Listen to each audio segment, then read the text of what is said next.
कई सारे dimensions ecology के पढ़ेंगे, कुछ एनवायरनमेंट के पढ़ेंगे, कुछ और कॉन्सेप्ट्स पढ़ेंगे जो काफी इंपॉर्टेंट होते हैं। लॉजी का मतलब हमेशा स्टडी होता है, so you are studying that thing, that is ecology.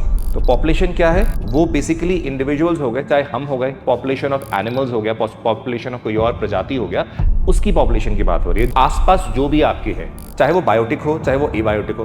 Biotic मतलब जीवत, लिविंग, एबायोटिक मतलब नॉन लिविंग।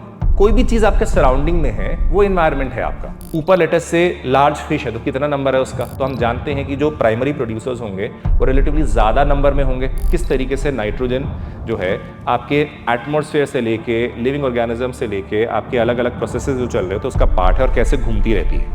फॉरेस्ट कंजर्वेशन या फॉरेस्ट डायवर्सिटी को प्रोटेक्ट करने के लिए नेशनल फॉरेस्ट पॉलिसी इंडिया लेकर आई है 1952 में। इसके अंदर क्या है? Hello aspirants, welcome to PW only IAS. I am here Harpreet Singh with the last lecture from the physical geography series of the Sambhav batch. अब आपको शायद ये 10 नंबर लेक्चर देखकर नजर आ ही गया होगा। जो फिजिकल ज्योग्राफी सीरीज है बेटा, वो यहाँ पे आज लास्ट लेक्चर होगा। ये वाला लेक्चर इनफैक्ट बहुत चीज़ों से ओवरलैप करेगा। आपने देखा कि इस सीरीज के साथ साथ इन्वायरमेंट एंड इकोलॉजी की सीरीज चल रही है, तो ऑब्वियसली ये वाला चैप्टर जो हम इन्वायरमेंट का कर रहे होते हैं आप वहाँ पे ज़्यादा डिटेल में पढ़ेंगे।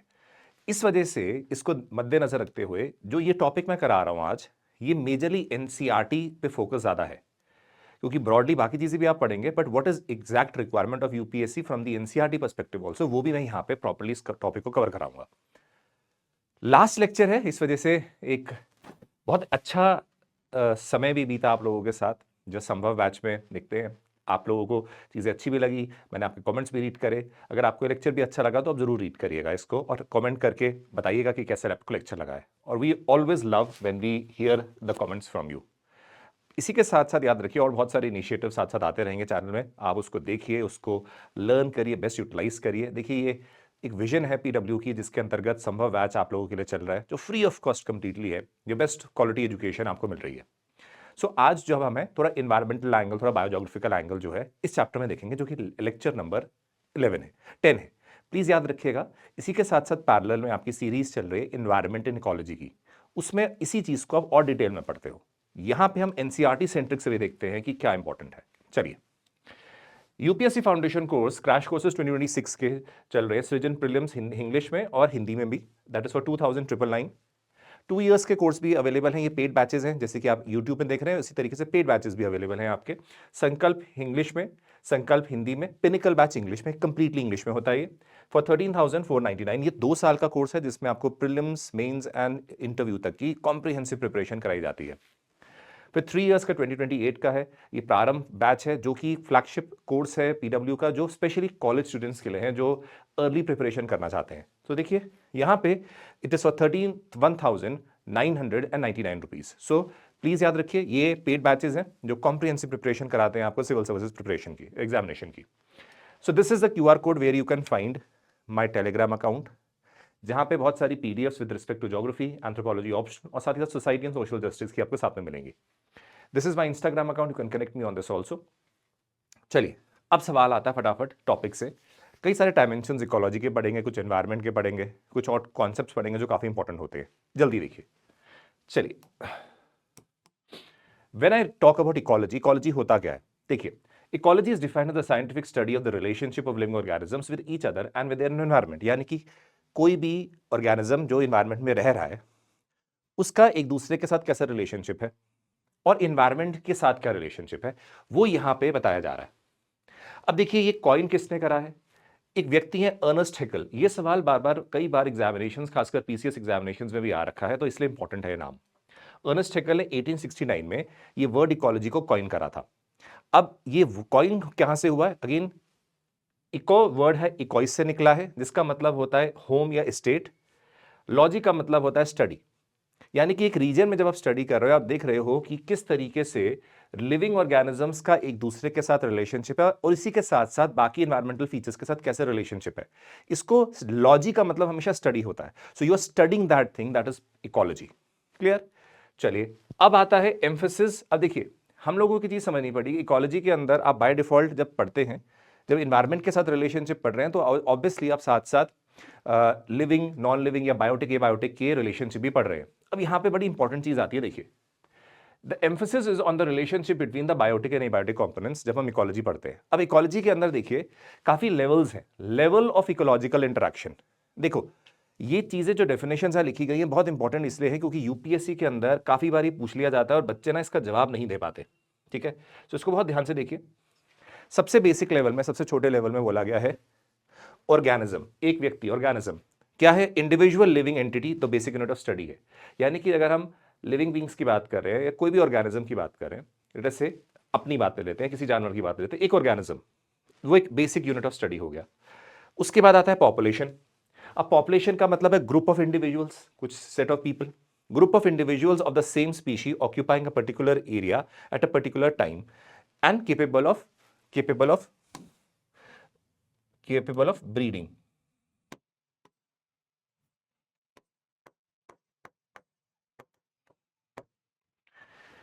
पॉपुलेशन याद रखिए हमेशा सेम स्पीशी की होती है, डिफरेंट स्पीशीज की नहीं होती।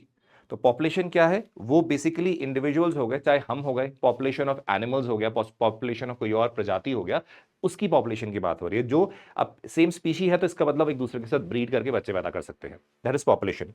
Next is community. अब कम्युनिटी क्या होती है? कम्युनिटी होती है assemblage of population of different species, यानी कि डिफरेंट डिफरेंट स्पीशीज का जो अगर असेंबलेज या साथ इकट्ठा ले लिया जाए तो वो कम्युनिटी होती है। Living together in a defined area and interacting with each other, कोई एरिया ले लीजिए जिसमें अलग अलग स्पीशीज हैं जो एक दूसरे के साथ इंटरैक्ट कर रही हैं, that can be a community. Ecosystem, अब इकोसिस्टम हम ये चीजें आगे पढ़ेंगे obviously. Ecosystem is a functional unit of nature where biotic and abiotic components interact through energy and nutrient cycle. ये क्या हो गया? ये एक फंक्शनल यूनिट है जहां पे वेरियस बायोटिक कंपोनेंट्स जो लिविंग हैं या नॉन लिविंग कंपोनेंट्स एक दूसरे के साथ कैसे इंटरैक्ट करते हैं through various energy and nutrient cycles, जो हम बायोकेमिकल साइकिल्स वगैरह में देखेंगे। तो वो सारी चीजें इकोसिस्टम में होती हैं। लैंडस्केप, अ हेट्रोजेनस एरिया। हेट्रोजेनस एरिया का मतलब क्या होता है? कोई यूनिफॉर्म नहीं है, बहुत सारे अलग अलग तरीके के फीचर्स हो सकते हैं वहां पे। Composed of mosaic of interacting ecosystems, यानी कि बहुत सारे अलग अलग इकोसिस्टम्स हैं जो एक दूसरे के साथ इंटरैक्ट कर रहे हैं। यानी कि लैंडस्केप के अंदर भी देखेंगे कि मोजेक ऑफ इंटरैक्टिंग इकोसिस्टम्स है, यानी कि बहुत सारे इकोसिस्टम्स है जो एक दूसरे के साथ इंटरैक्ट कर रहे हैं। जैसे कि आप देखेंगे कोस्टल और एक्वेटिक दोनों एक दूसरे के साथ इंटरैक्ट कर रहे हैं द कोस्टल रीजन। यस, सो इसी तरीके से आप देख लीजिए ये लिंक्ड होते हैं by energy, organism and material. जैसे कि कोस्टल रीजन से एक्वेटिक इकोसिस्टम में मटेरियल भी जा रहा है, वाटर सप्लाई भी हो रहा है, न्यूट्रिएंट्स भी जा रहे हैं, सो दोनों के बीच में एक तरीके से इंटरेक्शन हो रहा है। On the other hand waves लेकर आती हैं बहुत सारा न्यूट्रिएंट्स जो कि कोस्टल इलाके में डिपॉजिट हो जाता है, अगेन एक दूसरे के बीच में भी एक्सचेंज चल रहा है। Biome, large regional ecosystem with specific climate and vegetation. जैसे कि आपने देखा था हम लोगों ने क्लाइमेट क्लासिफिकेशन करी थी अलग अलग, तुंद्रा, त्यागा, अगेन ट्रॉपिकल रेन फॉरेस्ट वगैरह, ये सारे बायोम्स की कैटेगरी में भी डाला जा सकता है अगर हम उसको वेजिटेशन पर्सपेक्टिव से भी देखते हैं या बायोटिक कंपोनेंट से देखें तो। वो एक एग्जांपल जैसे तुंद्रा हो गया। बायोस्फीयर क्या होता है? सम टोटल ऑफ सारे इकोसिस्टम, सम टोटल ऑफ सारे इकोसिस्टम्स मिलके बायोस्फीयर बनाते हैं। सो ये सारी चीजें जो हैं आपकी इकोलॉजी के अंदर एक लेवल्स है, सबसे नीचे लेवल से लेकर सबसे ऊपर का लेवल। क्लियर? प्लीज नोट कर लीजिए। नेक्स्ट आता है इन्वायरमेंट। अब सवाल आता है सर इन्वायरमेंट क्या है? इन्वायरमेंट सिंपल वर्ड्स में माना जाए तो वो सराउंडिंग होती है। So environment is everything that is around an organism that affects its throughout its life. यानी कि आसपास जो भी आपके है, चाहे वो बायोटिक हो चाहे वो एबायोटिक हो। बायोटिक मतलब जीवत, लिविंग, एबायोटिक मतलब नॉन लिविंग। कोई भी चीज आपके सराउंडिंग में है वो इन्वायरमेंट है आपका, चाहे आपका पड़ोसी हो, चाहे आपका पेड़ हो, चाहे कोई बिल्डिंग हो, इन्वायरमेंट है। So it includes all living and non living things that influence और इवेंट्स अराउंड एन ऑर्गेनिज्म। ये बड़ा इंपॉर्टेंट है। इन्वायरमेंट इसलिए है क्योंकि वो आपको इन्फ्लुएंस कर रहा है, ये याद रखिएगा। सो इसमें बायोटिक कंपोनेंट जैसे plants, animals, bacteria, fungi, humans, ये माइक्रो ऑर्गेनिजम्स भी हो सकते हैं। एबायोटिक में आप देखोगे sunlight, temperature, water, air, atmosphere, soil, geological substratum वगैरह, ये सारी चीजें हो सकती हैं। So these are again all the surroundings that are present. So this is basically environment. चलिए अब आता है इकोसिस्टम क्या होता है। देखिए हमने अभी इकोसिस्टम पढ़ा था बट इसको और डिटेल में पढ़ते हैं। Ecosystem is a functional unit of nature encompassing interaction between the biotic and the abiotic components. यानी कि बायोटिक एबायोटिक कंपोनेंट्स के बीच में जो इंटरैक्शन होता है वो एक फंक्शनल यूनिट है जो हम स्टडी करते हैं इसके अंदर, दैट इज इकोसिस्टम। अब देखो एबायोटिक कंपोनेंट्स, ये बायोटिक कैसे हो रहा है? Physic under the abiotic components physical dimensions को देख लीजिए, temperature, humidity, light, atmosphere pressure. Inorganic में water, oxygen, carbon dioxide, nitrogen हो सकता है। ऑर्गेनिक में प्रोटीन्स, कार्बोहाइड्रेट्स एंड लिपिड हो सकता है। अब ये सारा इनमें से कोई चीज लिविंग नहीं है, इस वजह से ये बायोटिक है। अब देख लीजिए यहाँ पे बायोटिक में प्रोड्यूसर्स जैसे ग्रीन प्लांट्स हो सकते हैं, कंज्यूमर्स जैसे कोई एनिमल हो सकते हैं जो शायद जो प्रोड्यूस ग्रीन प्लांट्स कर रहे हैं उसको खा रहे हैं। डीकंपोजर्स हो सकते हैं लाइक माइक्रो ऑर्गेनिजम्स वगैरह, राइट, वर्म्स वगैरह। सो ये सारे चीजें कहीं ना कहीं इन्वायरमेंट ये एक दूसरे के साथ इंटरैक्ट कर रही हैं। So this is a functional unit which encompasses the interaction that is taking place between the biotic and the abiotic components. This is known as ecosystem. Clear? चलिए, अब फंक्शन ऑफ इन इकोसिस्टम क्या है देखिए। Energy flow through food chains, हम एक एक करके समझेंगे भी इसको। Nutrient cycle through biogeochemical cycles, ecological succession and ecological development and homeostasis. अब आपने ये वर्ड तो सुन लिया होगा, सोचेंगे सर क्या क्या हो रहा है। हम थोड़ा थोड़ा करके इसको समझते हैं, क्योंकि मेन देखिए एनसीईआरटी के अंदर भी इन चीजों के बारे में मेंशन है, और that is why these concept जो एनसीईआरटी में खास कर हैं वो बहुत इंपॉर्टेंट है हमारे लिए इस चैप्टर के। तो that is what we are covering over here also. Energy flow में अब देखिए मैं एनर्जी फ्लो लिख के सारी चीजें इसके अंदर कराऊंगा, ठीक है। उसके बाद ये सारा जब चीजें कवर हो जाएंगी, देखिए सारा कुछ ये एनर्जी फ्लो के अंदर घुमा रहे हैं हम। फिर बायोजियोकेमिकल साइकिल वगैरह आएंगी, इसी तरीके से हम कवरिंग दीज पार्ट्स आल्सो, क्योंकि इसी के जो फंक्शन वगैरह हैं यही मोटा मोटा आपका इकोलॉजी का पार्ट भी और जो हमें पढ़ना है वो पार्ट एक्चुअली कंप्राइज करता है।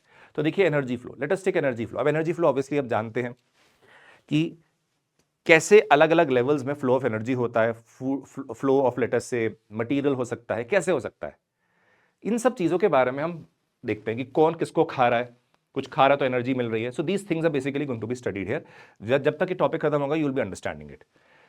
एनर्जी फ्लो का टॉपिक है, इसके अंदर पहले चीजें पढ़ते हैं, तब हम एनर्जी पिरामिड वगैरह के अंदर जाएंगे ताकि समझ पाएंगे। पहला चीज है फूड चेन, बहुत simple. Transfer of food energy from the green plants that is produces through a series of organism with repeated eating and being eaten is known as food chain। यानी कि आप जानते हैं कोई चीज ग्रीन प्लांट्स प्रोड्यूस कर रही हैं, ठीक है। अब इसको लेटर से ग्रास हॉपर खा रहा है, लेटर से फ्रॉग उसको खा रहा है, सांप इसको खा रहा है, ईगल इसको खा रहा है। तो आपको क्या रियलाइज होता है, ये सारे के सारे लेवल्स हैं। फर्स्ट लेवल, उसके ऊपर लेवल, उसके ऊपर लेवल, उसके ऊपर लेवल, उसके ऊपर level. Now these are levels are known as trophic levels. Trophic levels, ये सबसे नीचे हो गया, फिर ये इसके ऊपर हो गया, फिर ये उसके ऊपर हो गया, इसके ऊपर हो गया, फिर ये उसके ऊपर हो गया। मैं से चाहूं तो पिरामिड भी बना सकता हूं, हम आगे भी देखेंगे, ठीक है ना। नीचे ये आ गया आपके ग्रासेस, सबसे ऊपर आपके आ गया ईगल, ये आ गया ग्रास। सो ये अलग अलग लेवल्स हैं जो बेसिकली आप देख रहे हो। और इसमें प्रोसेस में क्या हो रहा है, ये इसको खा रहा है, इसको खा रहा है, इसको खा रहा है, इसको खा रहा है। That means the process by which repeated eating and being eaten is known as food chain. Chain क्यों है, क्योंकि ये लिंक्ड है एक दूसरे से, ये जो खाई जा रहे हैं। बाद में ये मरेगा, इसकी बॉडी जमीन में आएगी, डीकंपोज हो जाएगी, अगेन वो न्यूट्रिएंट्स प्रोवाइड करेगा ग्रास को बाद में। So it is again linked over here, you realise this, ये चेन है।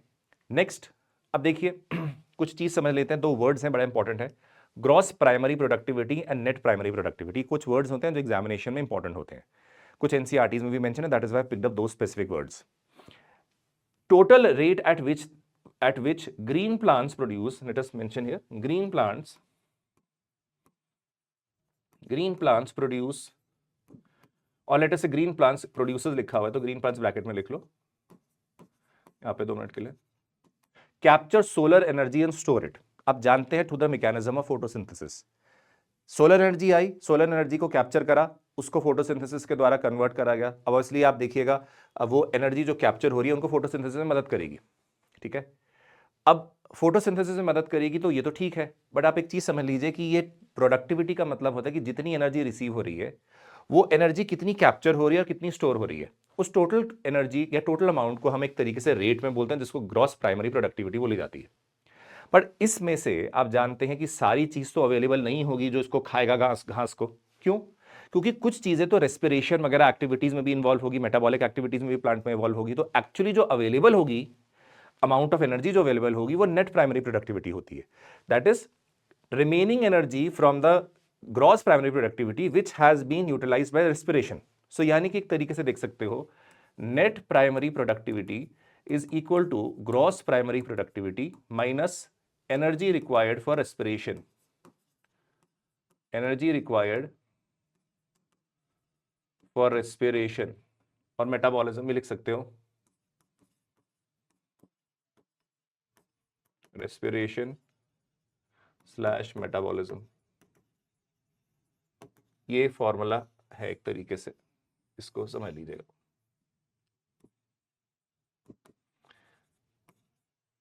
टोटल कैप्चर कितना हुआ, उसमें से सारे अवेलेबल तो नहीं होगा नेक्स्ट ट्रॉफिक लेवल के लिए, यस क्यों, क्योंकि बहुत चीजें तो प्लांट के रेस्पिरेशन वगैरह के लिए भी इस्तेमाल होंगी। That is what is NPP is equal to GPP minus this. Clear, okay. अब आता है फूड चेन के टाइप्स। एक जो अभी थोड़ी देर पहले आपने देखा वो ग्रेजिंग फूड चेन का एग्जांपल है, काफी सारे टाइप्स होते हैं, उसको समझते हैं। Grazing food chain, it is a type of food chain that begins with a green plant. Grazing का मतलब ही समझ लो घास की बात हो रही है, उसको आप ग्रेज करो, यानी कि ये स्टार्टिंग पॉइंट जो इसका है, it is about starting point.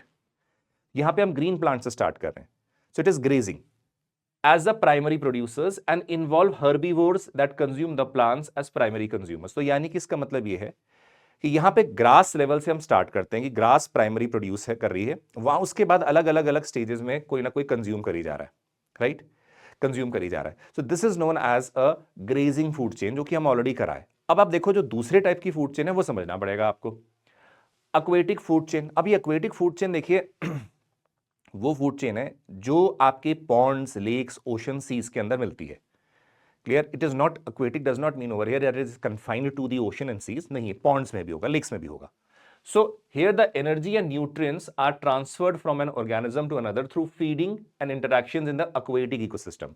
ये रिवर इकोसिस्टम में भी हो सकता है, लेक्स में, पॉन्ड्स में, एस्चुरीज में, सीज एंड ओशंस में। यहां पे देख लीजिए जैसे एल्गी है, एल्गी कंज्यूम हो रहा है, खा रहा है स्मॉल फिश के द्वारा। Small fish is being eaten by let us से frog, frog is being eaten by a large fish, this large fish is eaten by heron. So ये पॉन्ड इकोसिस्टम का रिप्रेजेंटेशन हो गया, ये एक्वेटिक एनवायरनमेंट में हो रहा है, इस वजह से इसको क्या बोल दिया, एक्वेटिक फूड चेन बोल दिया गया। क्लियर, चलिए नेक्स्ट आया डेटरस food chain.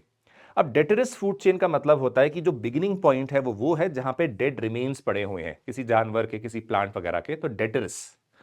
So detritus food chain, also known as decomposed food chain, that begins with a dead organic material which leaf litter, fallen branches, dead animals or fecal remains। तो इसका starting point क्या है, detritus, that means कोई dead organism, fecal remain, dead plant। इसके ऊपर देखिएगा worm act करेगा, worm इस डेड मटेरियल को खाएगा, डिकम्पोज करेगा। वर्म को अगेन बीटल खा सकता है, फिर बीटल को बाकी मैंने बर्ड खा सकती है। तो इसका डेटरस इसलिए बोला गया क्योंकि ये starting point is from the dead organism और अ प्लांट और faecal remain, that is detritus food chain, right. चलिए अब आता है फूड वेब। अब आप देखिए ये सारी की सारी जो चेन हमने अभी तक पढ़ी, ये सारे के सारे ऐसा नहीं है कि एक दूसरे से आइसोलेटेड है, सब एक दूसरे से लिंक्ड है, and this linking is basically known as a food web. So it refers to the complex nature of feeding relationship among various organisms in an ecosystem depicted by multiple connecting food chains। अब देखिए एक food chain दूसरी food chain सब connected है, इस जाले को बोला जाता है food web, right. So that means interconnections of the various food chains is food web. Clear, चलिए अब आता है इकोलॉजिकल पिरामिड। हम अभी एनर्जी फ्लो में ही चल रहे हैं, उसमें जो टॉपिक था उसके अंदर ही हम पढ़ रहे हैं डिटेल्स में। इकोलॉजिकल पिरामिड, इसको ट्रॉफिक पिरामिड भी बोलते हैं। जो अभी आपने ये चेन इस तरीके से देखी है, इसको मैं ट्रायंगुलर फॉर्म में भी डिवाइड कर सकता हूं। जैसे समझ लीजिए ये ग्रास है, उसके ऊपर उसका लेटस से कोई किसी प्राइमरी कंज्यूमर है, किसी छोटी सी चीज ने खा लिया उसको, उसके शायद उसका सेकेंडरी कंज्यूमर, उसके बाद हो सकता है आगे किसी और जानवर ने उस प्राणी को खा लिया। So this is again a very simple representation as we have done in a horizontal manner, उसी को मैंने ट्रायंगुलर फॉर्म में भी बता दिया। अब इसकी बहुत सारी चीजें इसको समझेंगे अभी। These are known as, this is known as a trophic pyramid and it is a graphical representation of the trophic structure and energy flow within an ecosystem। हम आगे पढ़ेंगे कि एनर्जी फ्लो भी हो रही है, ऑब्वियसली जब यहाँ प्लांट्स वगैरह को कोई जानवर खा रहा है तो उसके अंदर यहाँ से एनर्जी तो ले रहा है, तो फ्लो ऑफ एनर्जी भी हो रही है, राइट। सो यार there is energy flow also. It illustrates the distribution of biomes, energy and number of organisms among different trophic levels within a food chain। तो यानी कि या फूड चेन है फूड वेब, यानी कि आप रियलाइज करेंगे कि हर एक अलग अलग जो बायोम प्रेजेंट होती है वहां पे अलग अलग तरीके के जानवर हो सकते हैं, अलग अलग तरीके के जानवर की अलग अलग डाइट्स होती है। तो ये जो रिलेशनशिप है आपको देखोगे अलग अलग बायोम में कुछ का अलग अलग नजर आएगा, बट एक तरीके का स्ट्रक्चर है जो हमें बताता है कि किस तरीके से consumption of eaten and being eaten चल रहा है। सो ये याद रखिएगा, ये बेसिक प्रोड्यूसर्स हो गए, उसके बाद primary consumer, secondary consumer and tertiary consumer. Similarly जब आपने यहां पे देखा था, आप देख सकते हैं प्रोड्यूसर्स हो गए, primary consumer, secondary consumer, tertiary consumer, finally ये। सो इस तरीके से आप देख सकते हैं कि दिस प्रोसेस बेसिकली वर्क्स। इसको मैंने यूं लगाया है, इसको मैंने यूं में कन्वर्ट कर दिया है। चलिए पिरामिड्स, अब आते हैं पिरामिड ऑफ नंबर। ये कॉन्सेप्ट्स वो बड़े इंपॉर्टेंट हैं जो सिविल सर्विसेज के प्रीलिम्स में बार बार पूछे गए हैं। बाकी छोटी मोटी चीजें जो आती हैं वो ठीक है, ये कॉन्सेप्ट्स बड़े इंपॉर्टेंट है जो कि एनसीईआरटी में भी मेंशन है। Not only the NCERT of 11th में, बट उसी के साथ साथ पुरानी एनसीईआरटीज में भी हैं। इस वजह से ये टॉपिक्स को मैंने इसके अंदर इंक्लूड कराया। पिरामिड ऑफ नंबर का मतलब होता है it is a graphical representation of the number of organisms eight each trophic level in a food chain. यहां पे जैसे समझ लीजिए कुछ प्रोड्यूसर्स के ऊपर जाते जाते हम कंज्यूमर्स ऊपर जाते हैं, तो यहां पे देखा गया कि हर एक लेवल में कितने नंबर ऑफ ये प्रोड्यूसर्स या कंज्यूमर्स हैं। We talking about the number, समझ रहे हैं? जैसे अगर मैंने कोई फाइटोप्लैंक्टन बोला तो ये कितना नंबर है इनका।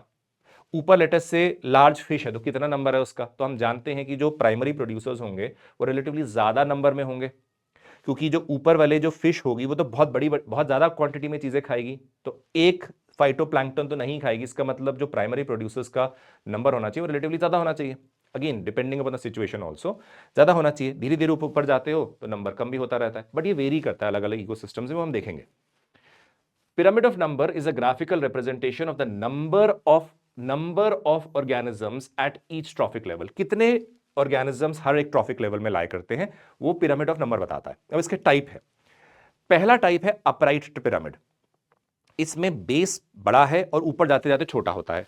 देखिए, where the number of organisms decrease as from lower to the higher trophic level. जैसे कि समझ लीजिए फाइटोप्लैंक्टन है, उसके ऊपर उसको कंज्यूम करने जू प्लैंक्टन है, इस जू प्लैंक्टन को कंज्यूम करेंगे स्मॉल फिश को कंज्यूम करेंगे large fish.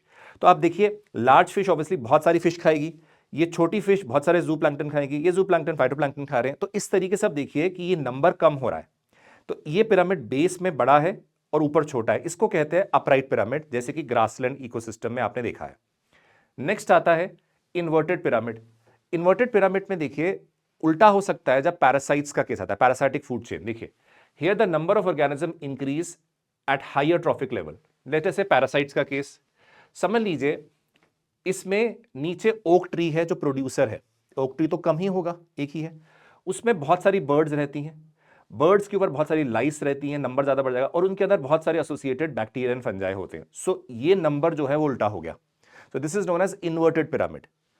Next is irregular or spindle shaped. Here the pyramid number may not follow the strict shape of a pyramid, इसलिए वो वेरी कर सकता है। That is why let us say tree ecosystem. अब let us say tree producer है, ये कुछ limited number है, इसके ऊपर बर्ड्स तो बहुत सारी हो सकती हैं, बट वुल्स कम हो सकते हैं जो इन बर्ड्स को खा रहे हैं या जानवरों को खा रहे हैं, ऊपर लायन कम है। So this is again a mixed type where you do not have a very specific shape of a pyramid. Clear? So this is known as irregular or spindle shaped.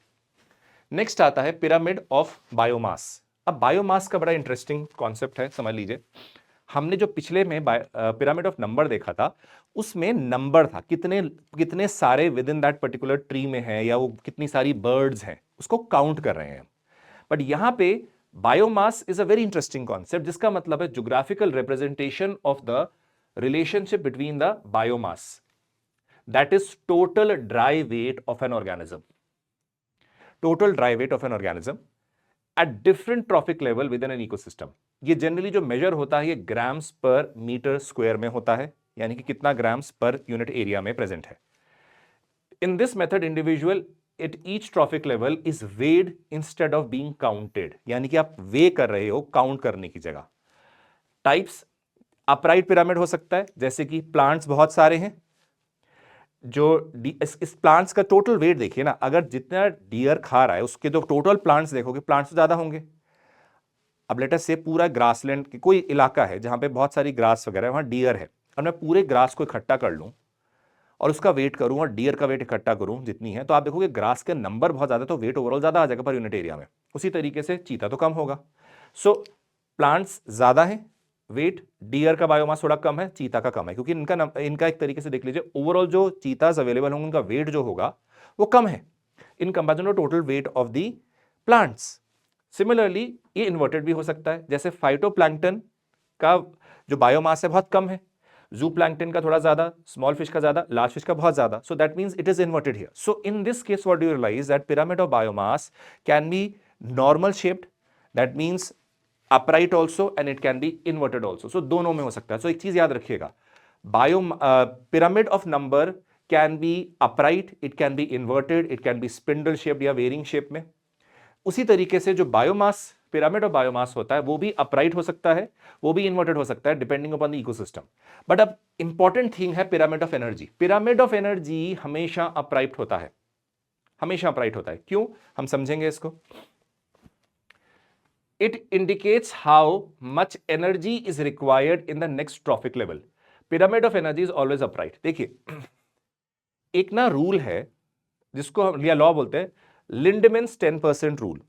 वो बोलता है, it states that only about 10% of the energy available at one trophic level is transferred to the next trophic level in ecosystem। यानी कि समझ लीजिए, यहां पर जितनी अवेलेबल एनर्जी होगी, जो नेक्स्ट ट्रॉफिक लेवल में उससे जो एनर्जी जाएगी, वो सिर्फ उसका 10% जाती है अप्रोक्सीमेटली। यानी कि जो नीचे एनर्जी अवेलेबल है ओवरऑल ज्यादा है, ऊपर कम कम कम कम कम। तो यानी कि पिरामिड हमेशा अपराइट होगा, क्योंकि नीचे यूनिट ज्यादा है, ऊपर यूनिट कम है। That is why 100% है, 10%, 1%, 0.1%. So it is always upright. Apex predators हो गए, जैसे लायन वगैरह हो गए, नीचे प्राइमरी प्रोड्यूसर्स लाइक प्लांट्स वगैरह हो गए। So this is again pyramid of energy. Now second point, हमने एनर्जी फ्लो पढ़ लिया। अब आता है बायो जियोकेमिकल साइकिल।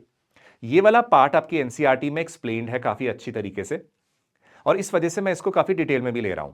देखिए, जो इंट्रिकेसीज बहुत सारे एनवायरमेंट की है, जो आपकी एनवायरमेंट इकोलॉजी की सीरीज आ रही है, आप उसमें देखेंगे ही। तो यहां पे हमारा फोकस जनरली वो है जो एनसीईआरटी में जो चीजें दी गई हैं उसको बहुत डिटेल में एक्सप्लेन कर दे, जो उसके अंदर मेंशन्ड है, more than going beyond NCERT within the topics that are given in NCERT. So यहां पे बायोजियोकेमिकल साइकिल आती है। अब देखिए, इसके अंदर ना हम लोग बहुत सारी चीजें पढ़ेंगे, अलग अलग cycle, carbon cycle, nitrogen cycle, oxygen cycle, phosphorus cycle and sulphur cycle, ये सारी चीजें पढ़ाऊंगा मैं। इनमें से हमेशा एक या दो क्वेश्चन आपके एग्जामिनेशन में आता है, क्योंकि बहुत क्रिटिकल एंड इंपॉर्टेंट टॉपिक है आपके एनवायरमेंट का, इन अ वे ज्योग्राफी का भी। The concept of biogeochemical cycle revolves around the movement and transformation of essential elements and compounds between the living organisms, the environment and geological processes। एक तरीके से समझ लीजिए, जिसको आप इसको बोल सकते हैं कि सर्कुलेशन हो रहा है एलिमेंट्स एंड मिनरल्स का। सर्कुलेशन हो रहा है एलिमेंट्स एंड मिनरल्स का, जैसे carbon, nitrogen, phosphorus, sulphur and water का, through various reservoirs including atmosphere, ocean, soil, living organisms. एक एग्जांपल लेते हैं। देखो, आप कार्बन की बात करते हो, कार्बन समुद्र के अंदर भी है, लैंड में भी है, और हमारे अंदर भी है। हम मरेंगे, अगेन वो जो मिनरल्स वगैरह हैं सॉइल के अंदर चले गए, या जला दिया गया तो कार्बन डाइऑक्साइड या गैस के फॉर्म में रिलीज हो गए। इसी तरीके से आप देखिए, बहुत सारे फिनोमेना चल रहे हैं, फोटोसिंथेसिस के प्रोसेस में कैसे वर्क करता है, रेस्पिरेशन कैसे रिलीज करता है, ऑब्वियसली कार्बन डाइऑक्साइड। तो ये सारी चीजें आप देखते हैं कि एक्सचेंज हो रहा है, यानी कि ये सारे हमारा शरीर रिजर्वायर है कार्बन का, एटमॉस्फेयर भी रिजर्वायर है, आपका ओशन भी रिजर्वायर जो स्टोर कर रहा है कोई चीज, उसको रिजर्वायर कहते हैं। तो आप देखते हो movement of these minerals and elements is taking place. इसी तरीके से बहुत सारे और भी मिनरल्स का मूवमेंट हो रहा है। ये सारी चीजों को हम बायोजियोकेमिकल साइकिल के फॉर्म में बोला जाता है, जहां पे आप देखते हो biogeochemical cycle revolves the movement and transformation of essential elements and compounds between living organism, environment and geological process. यानी कि हम लिविंग ऑर्गेनिज्म से उनके अंदर जो बाकी जो living organism, plant, animals, human सब आ गए हम लोग, आपके जो जियोलॉजिकल प्रोसेसेस हो रहे हैं और जो लैंड फॉर्म्स वगैरह हों उनके अंदर या समुद्र के अंदर, और क्या प्रोसेसेस चल रहे हैं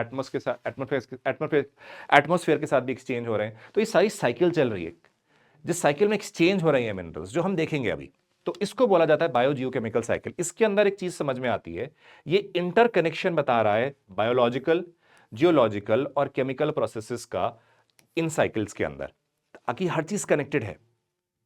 हमारा समुद्र, लैंड हो गया, एटमॉस्फेयर हो गया, हम इंसान हो गए, लिविंग नॉन लिविंग थिंग्स हो गई, ये सब इंटरकनेक्टेड है।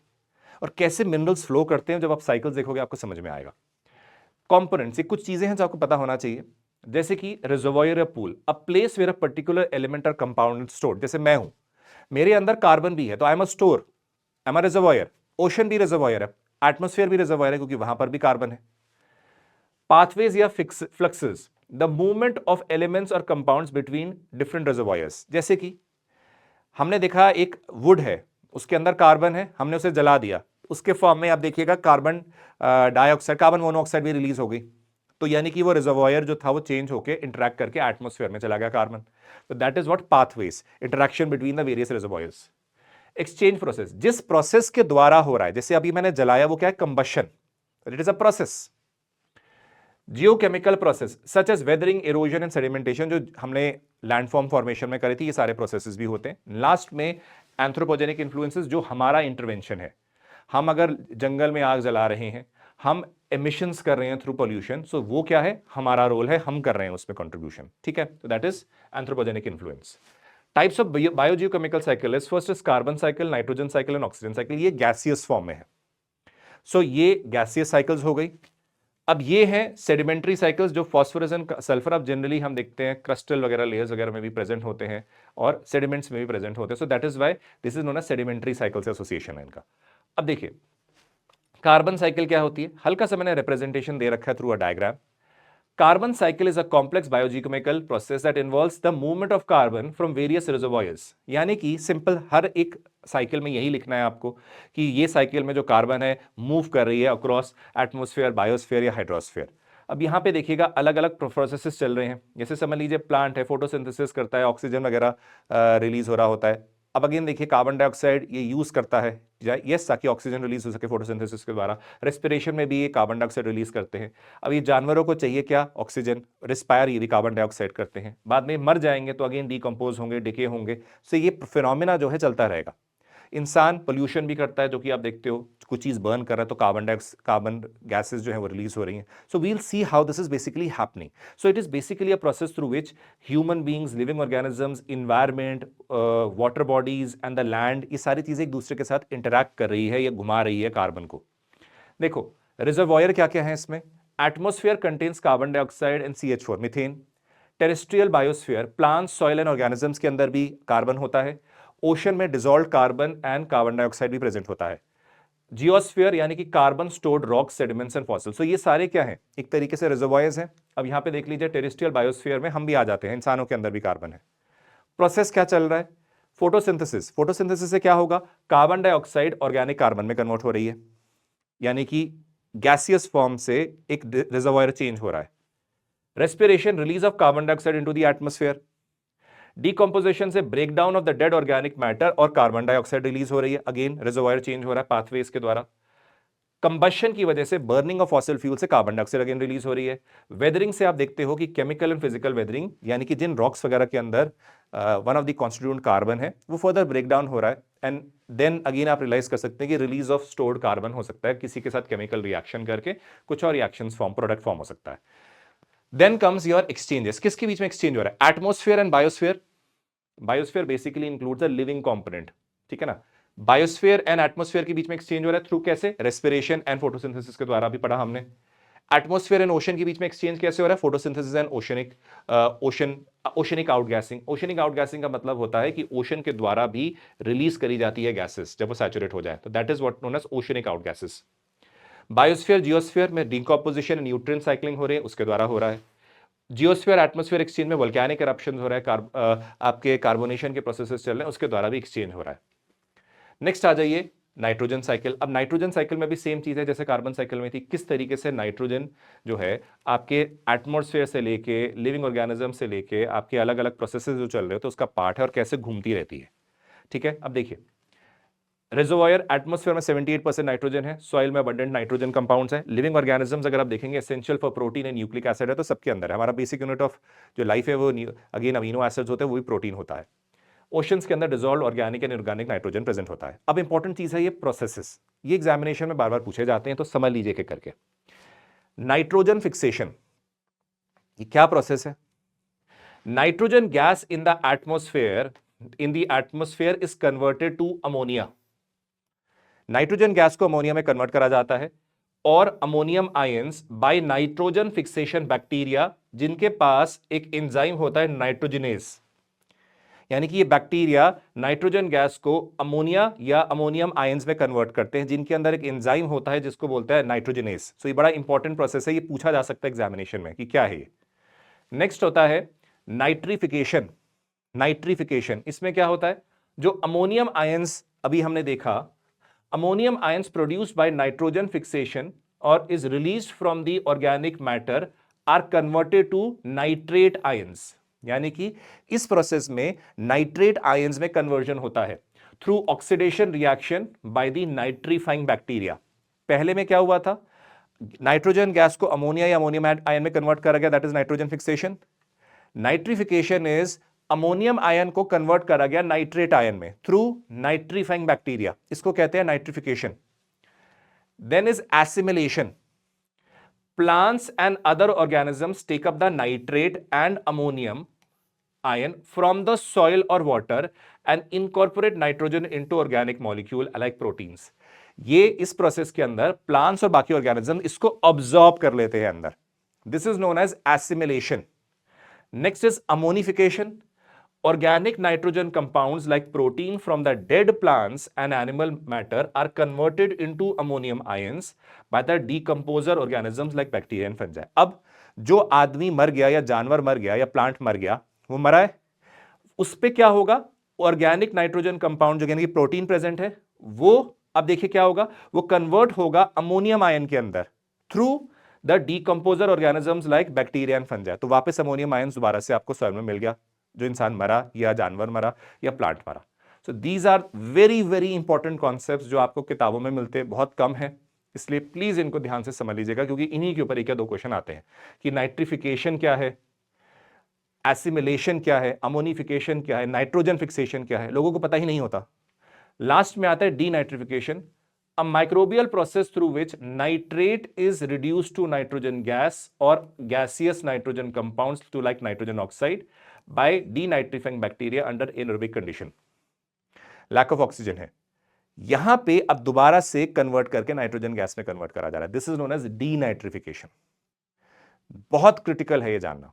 देख लीजिए एक्सचेंज, अब आपने खुद देख लिया, हमने खुद प्लांट एंड सॉइल के बीच में एक्सचेंज देखा, एनिमल एंड प्लांट में एक्सचेंज देख रहे हैं, जो एनिमल मर रहा है अगेन वो कैसे यूज हो रहा है, डेड मटेरियल को, प्रोटीन को अगेन ब्रेक डाउन करके अगेन अमोनियम आयंस के द्वारा ऑब्जॉर्व करा जा रहा है। Atmosphere and soil exchange, denitrification के द्वारा अगेन रिलीज करी जा रही है नाइट्रोजन गैस एटमॉस्फेयर के अंदर। So these three processes are taking place और exchanges are taking place, you have already studied these processes.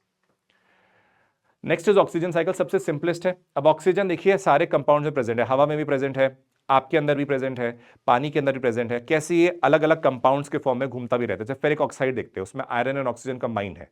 So this is a movement of the oxygen through various stages and through various cycles, that is again oxygen cycle. देखिए atmosphere में 21%, ये reservoir 21% atmosphere के अंदर है। Biosphere essential for biological molecule, तो यानी कि सब हम इंसानों के अंदर तो ऑब्वियसली ऑक्सीजन है ही, और हमें ऑक्सीजन चाहिए भी ब्रीदिंग के लिए। हाइड्रोस्फीयर में अगेन ऑक्सीजन पार्ट है, तो यानी कि वाटर का भी इंटीग्रल पार्ट है। लिथोस्फीयर में important part of the crust है। फ्लो प्रोसेसेस, फोटोसिंथेसिस जिसमें ऑक्सीजन प्रोड्यूस होता है, रेस्पिरेशन जिसमें ऑक्सीजन आपका कंज्यूम होता है, और मेटाबॉलिक एक्टिविटीज के द्वारा जिसमें हम कार्बन डाइऑक्साइड प्रोड्यूस होता है। Combustion, oxygen of organic matter that leads to the production in the presence of oxygen that might produce carbon dioxide. Exchanges again atmosphere and biosphere exchange, hydrosphere lithosphere exchange and human activities के द्वारा भी add या negate करा जा सकता है। Phosphorus cycle, अब phosphorus cycle again is an important cycle, ये सेडिमेंट्री साइकिल्स के अंदर आती है, अनलाइक द गैसियस फेज। अब कहां का प्रेजेंट होता है, देखिए सॉइल के अंदर, primarily in minerals released by weathering and organic matter decomposition, crucial for the plant growth, it is very important. Aquatic ecosystem के अंदर देखोगे cycles between dissolved form utilised by aquatic organisms and stored in the sediments. Biota, living organisms में देखोगे तो incorporated in the biomolecule, essential for cellular functioning also, ठीक है ना। एड्यूसाइन triphosphate सुनते हो, एटीपी, तो इसीलिए बहुत इंपॉर्टेंट है सेलुलर रेस्पिरेशन के लिए भी। Sedimentary rocks stored in the phosphate minerals release through the geological processes. अब फ्लो क्या क्या है, अलग अलग प्रोसेसेस चल रहे हैं। वेदरिंग, फॉस्फोरस रिच रॉक्स जो होते हैं वो फर्दर ब्रेक डाउन हो सकते हैं। At absorption and uptake, plants absorb phosphorus from the soil solution from through their roots only because it is very important for them for their growth. Nutrient cycling, phosphorus cycle between biotic and abiotic components of the ecosystem through nutrient cycling pathways which includes like decomposition हो गया या mineralization के process होते हैं जिसके अंदर ये चीजें चलती हैं। Exchange, soil and plant exchange and aquatic cycling can be a part of it. Next, last is sulfur cycle. Sulfur cycle में देखिएगा again same चीज, sulfur कैसे move कर रही है through various cycles, whether it is organisms, whether it is in the atmosphere in the form of let us say sulfur dioxide of its presence, or let us say it is present in the crust or there is leaching processes taking place. All these things we have to be studying here. Atmosphere contains sulfur compounds from the natural and human activities. आप जानते हैं volcanic activities भी sulfur compounds निकालती है. Hydrogen sulphide आपने सुना होगा. Soil present in organic matter and minerals. Aquatic environment में occurs in the dissolved form, contributes to the biochemical processes. Biota यानी कि living organism है, incorporated into the organisms essentially for protein synthesis, energy metabolism and cellular functioning. इन सब के लिए काम आता है. अगर आप फ्लो प्रोसेस देखोगे तो वोल्केनिक इरप्शंस जैसे सल्फर गैस रिलीज करती है, ऐश एंड एरोसॉल. बायोलॉजिकल प्रोसेसेस में sulphate reduction, oxidation and organic sulphur metabolism, ये भी अगेन कंट्रीब्यूट करता है इन प्रोसेसेस में. एक्सचेंज देखोगे, एटमॉस्फेरिक डिपोजिशन या sulphate Uptake. Plants and micro organisms जो होते हैं वो एसिमुलेट कर लेते हैं सल्फेट या सल्फर को फ्रॉम सॉइल एंड वाटर. तो this is again exchange. Ecological succession next आ जाता है. इकोलॉजिकल सक्सेशन में देखिएगा, एक नेक्स्ट कॉन्सेप्ट है. हम लोगों ने एनर्जी फ्लो तो कर लिया. Ecological succession means a gradual and a predictable process of change in the species. समझ लीजिए एक चीज before we understand this concept. समझ लीजिए ये बेयर रॉक इलाका है जहां पे कुछ नहीं है, सिर्फ पत्थर है. धीरे धीरे करके आप देखते हो पहले लाइकेंस या मॉसेस वगैरह होंगे, फिर छोटे मोटे आप समझोगे कि ग्रासेस वगैरह आएंगे, फिर श्रब्स आएंगे, फिर बड़े बड़े ट्री वहां उग जाते हैं. ये स्टेजेस हैं जिसमें चेंज हो रहा है, जिसमें आप देखते हो वेजिटेशन चेंज होती है. इसको सक्सेशन कहते हैं, इकोलॉजिकल सक्सेशन. अब ये याद रखिएगा, that is why it is a gradual and predictable process of change in the species composition and structure in an ecosystem of the time. पहले बेयर रॉक था, धीरे धीरे करते चेंज करते देखो ट्रीज तक पहुंच गए. ये चेंज है समय के साथ. अब इस चीज को समझेंगे अभी हम. बिफोर दैट प्लीज अंडरस्टैंड, ये दो तरीके के होता है, प्राइमरी एंड सेकेंडरी. प्राइमरी तब होता है जब कुछ भी प्रेजेंट नहीं था कभी भी, और तब स्टार्टिंग स्क्रैच से स्टार्ट हो रहा है, then it is known as primary. Secondary तब होता है जैसे पहले से कभी कोई स्पीशीज इनहैबिटेड थी बट वो डिस्ट्रॉय हो गई थी, लेट अस से लाइक फॉरेस्ट फायर वगैरह, फिर दोबारा से ये सक्सेशन चलता है, तो that is known as secondary succession. हम अभी पढ़ेंगे इसको. पहले इकोलॉजिकल सक्सेशन को देखें. यहां पे primary succession. Primary succession means this first, जब कुछ भी पहले नहीं था. It occurs in areas where no soil और लिविंग ऑर्गेनिज्म एग्जिस्ट. यानी कि कोई लिविंग ऑर्गेनिज्म एग्जिस्ट नहीं करता है, कोई सॉइल नहीं है, सिर्फ बेयर रॉक सरफेस प्रेजेंट है वहां पे, सिर्फ bare rock surface. It begins with the colonization of the pioneer species. Pioneer species वो स्पीशीज जो सबसे पहले आके उस जगह पे स्टैब्लिश होती हैं या प्रेजेंट होती हैं, like the lichens and the mosses which grow on the bare rock. अब ये पायनियर स्पीशीज होगी क्योंकि सबसे पहले वहां आके कोलोनाइज करा या वहां प्रेजेंट हुई. अब देखिएगा धीरे धीरे over the time organic matter accumulates and soil develops. धीरे धीरे soil develop होगा क्योंकि chemicals are released by lichens also that helps in the formation of soil also. More complex plant species like grasses, shrubs later on यहाँ पे आते हैं, और उसी के बाद आप देखते हो later stages में जाके trees भी यहाँ पे present हो जाते हैं. ठीक है, trees भी यहाँ पे present हो जाते हैं. लिख लीजिए, लिख लीजिए.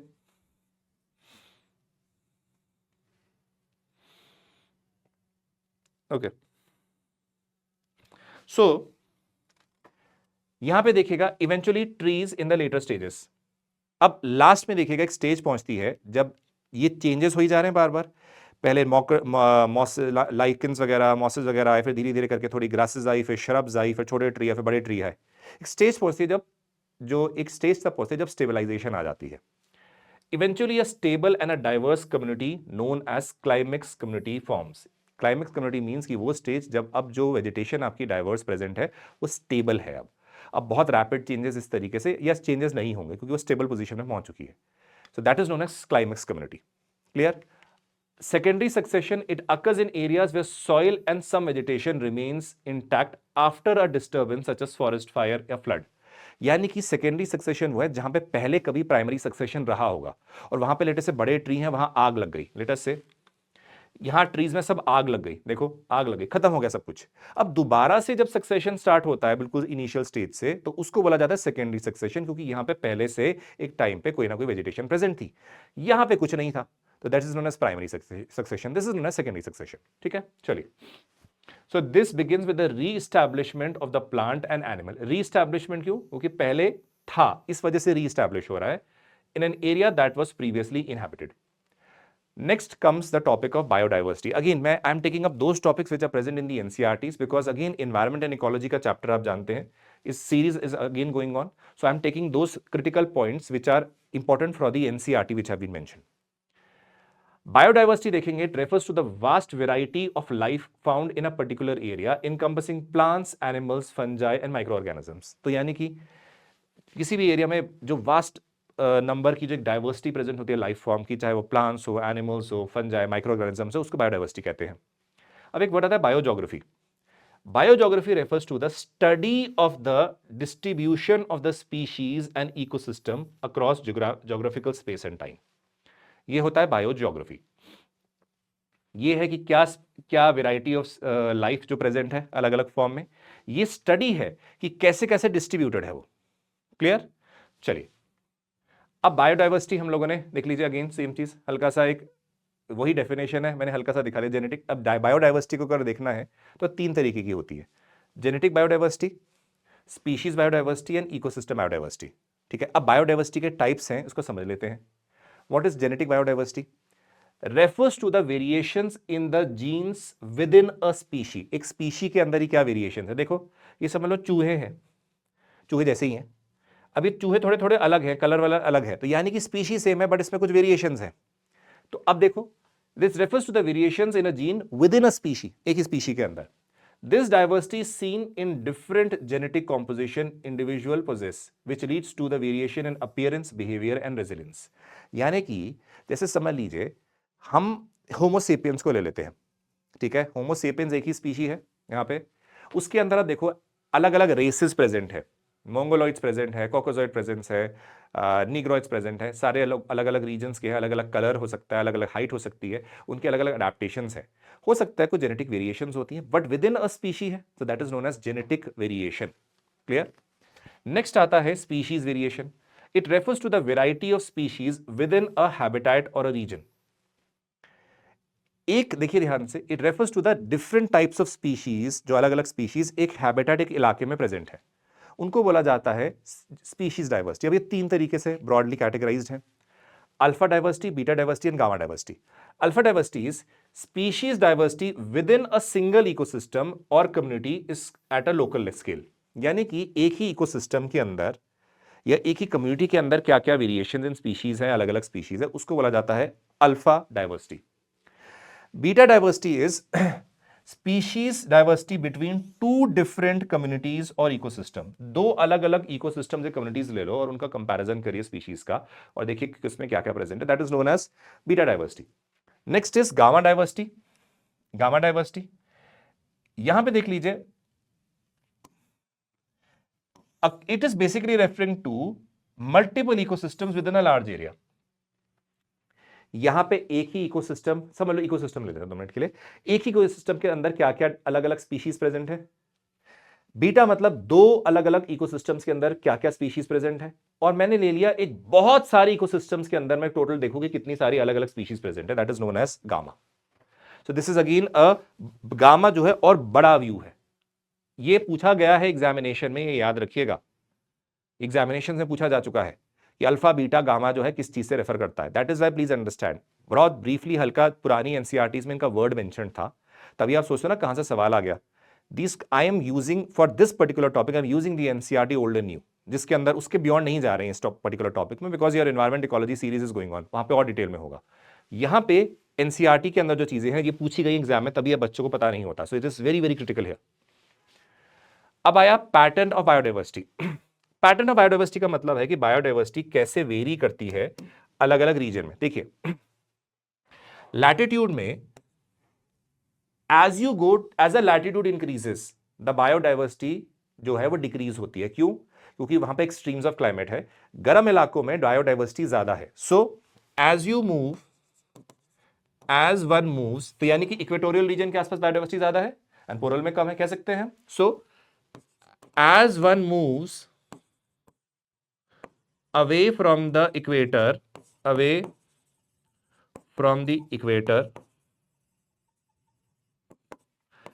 biodiversity decreases.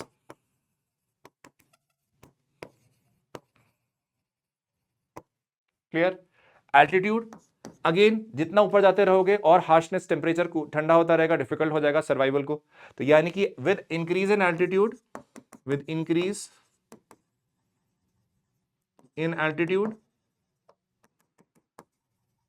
biodiversity will decrease.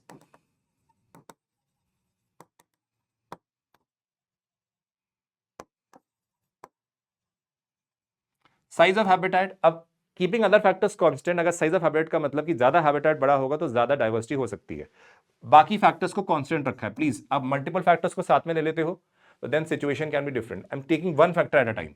Size, larger the size, greater the diversity,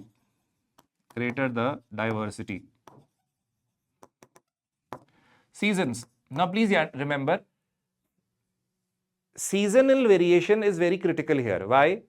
Now this varies from, this is something very subjective, it will depend upon कि आप किस जगह की बात कर रहे हैं। अब आप ये समझ लीजिए कि किसी रीजन में अगर कोई सीजन्स की वेरिएशंस होती हैं तो आप रियलाइज करते हैं वो अगर सीजन हार्श हो जाएगा तो वहां पे डाइवर्सिटी कम होने के चांस है, और सीजन फेवरेबल रहेगा तो डाइवर्सिटी ज्यादा होने के चांस है। तो हार्शनेस एंड नॉन हार्शनेस भी बहुत वेरी करती है। जैसे एक एग्जांपल देखिए, एक रीजन है जब वहां पे बहुत ज्यादा ठंड होगी, बर्फ पड़ेगी, तो डाइवर्सिटी कम होने के चांसेस हैं। यस, बाहर की स्पीशीज जो वहां पर प्रेजेंट होगी शायद मर जाए, जो वहां की एंडेमिक ऑलरेडी स्पीशीज है वो शायद बच जाएंगी, बाहर की मर जाएंगी। बट अगर फेवरेबल क्लाइमेट होगा तो not only the local native species but बाहर की और बाकी स्पीशीज भी वहां आके सेटल हो सकती हैं। So that means it is basically depending upon the favorable conditions leads to higher or greater biodiversity.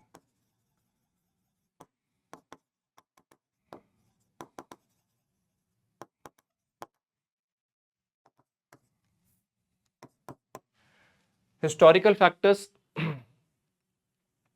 factors can be, it depends upon certain accidents have taken place, some mishap have taken place. Let us say some volcanic eruption has taken place which has killed most of the species वहां पे, तो वहां पे होनी चाहिए थी, शायद वो एरिया भी बड़ा हो, क्लाइमेट भी अच्छा, बट वहां वॉल्केनिक eruption हो गया।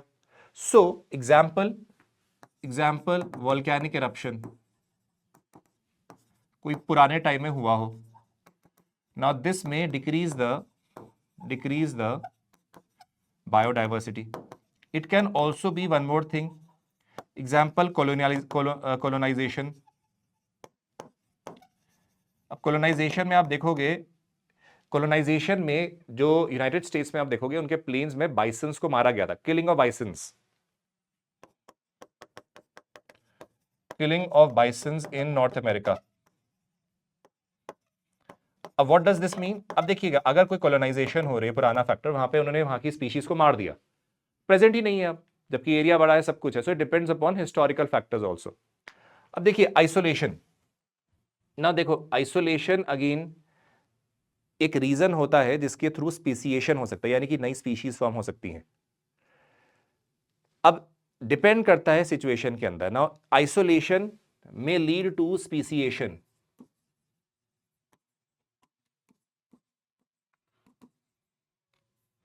स्पीसीएशन का मतलब होता है नई स्पीशीज फॉर्म करना। सिंपल लिख देते, formation of new species also.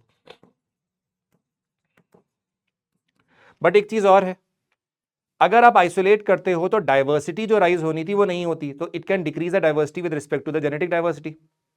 So it may decrease the genetic diversity also, क्योंकि आप अलग अलग लोग मेट नहीं कर पा रहे, अलग कर दिया आपने।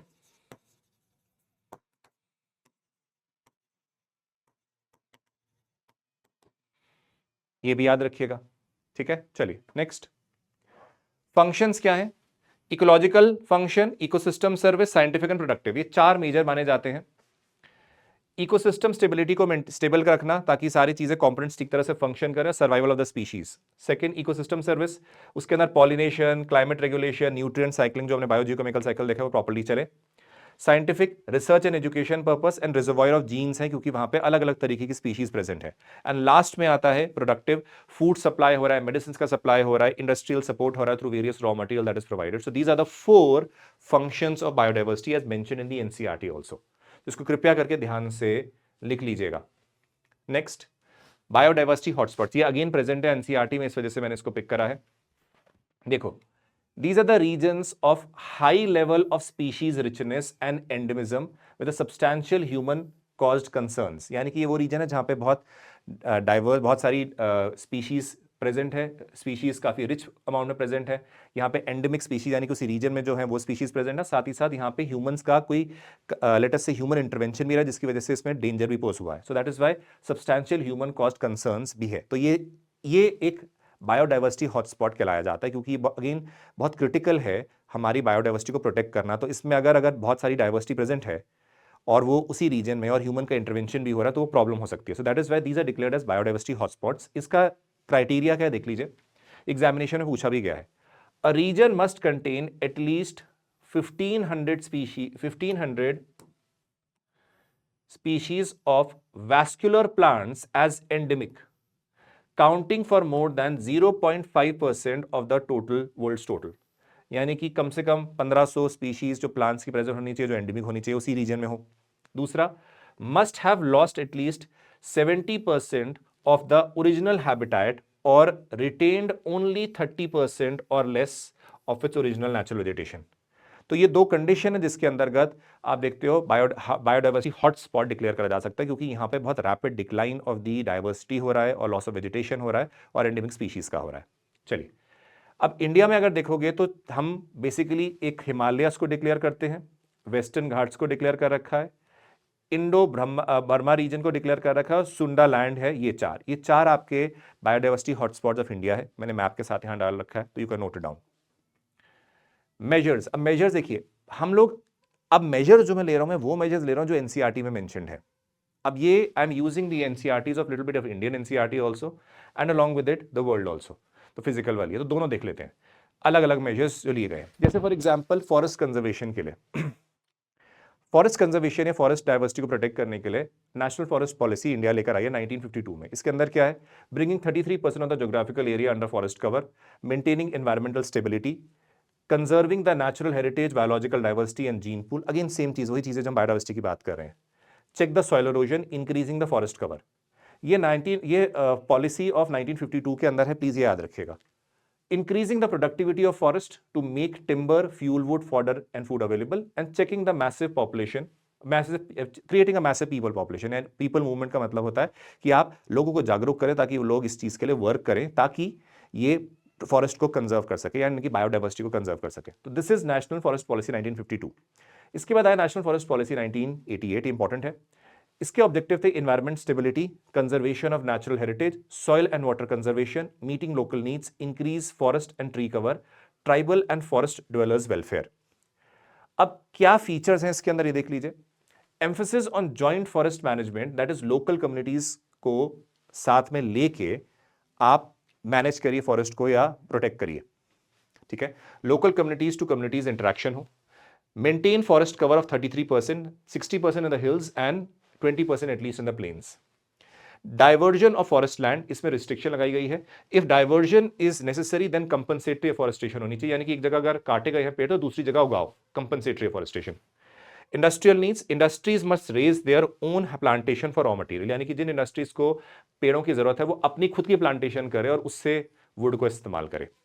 Wild life conservation, protection of forest ecosystem and corridors important for biodiversity. ये बड़ा इंपॉर्टेंट चीज है। अब अपनी नॉलेज चेक करिए जरा, बताइए इसमें क्वेश्चन नंबर 1 है, which forest policy first talked about 33% forest cover as important for sustainability. मैं कमेंट सेक्शन में आंसर लिख दूंगा।